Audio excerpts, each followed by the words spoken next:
రాజ్యాంగ నిర్మాత doctor BR Ambedkar వర్ధంతి సందర్భంగా నివాళులు అర్పించారు. Chennur MLA Vivek Venkataswamy Hyderabad lower tank బండ్లోని అంబేద్కర్ విగ్రహానికి పూలమాలలు వేసి అంజలి ఘటించారు.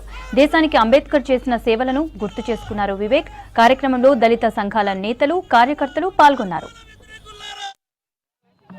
డాక్టర్ బిఆర్ అంబేద్కర్ గారి వర్ధంతి ఈరోజు ప్రపంచంలో అందరూ కూడా బాబాసాహెబ్ అంబేద్కర్ గురించి గుర్తించుకుంటారు.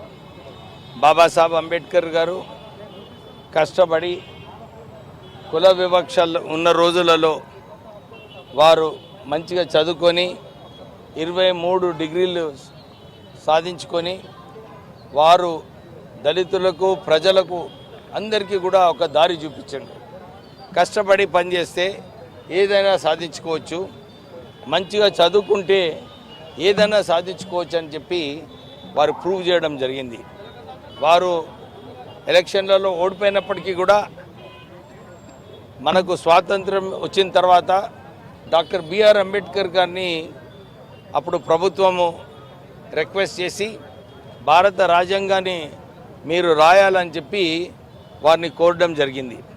అలాగే వారు ఒక ముందు చూపుతో, ఒక విజనరీ అన్నమాట. ఇన్ని సంవత్సరాల తర్వాత కూడా ఇలాంటి సమస్యలు ఈ దేశానికి ఎదుర్కోవాల్సి వస్తుంది, దీనికి సొల్యూషన్స్ కూడా ఇవి ఉన్నాయని చెప్పి డాక్టర్ బిఆర్ అంబేద్కర్ గారు ఆ రోజులలో రాజ్యాంగంలో రాయడం జరిగింది.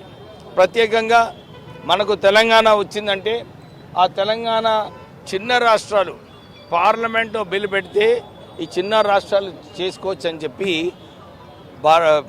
డాక్టర్ బిఆర్ అంబేద్కర్ గారు రాయడం జరిగింది.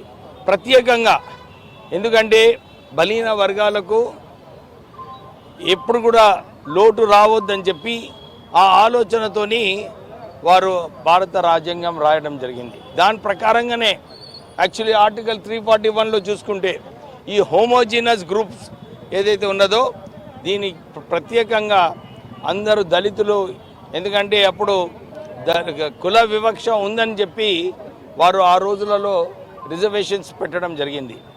హోమోజీనస్ గ్రూప్ అంటేనే అది.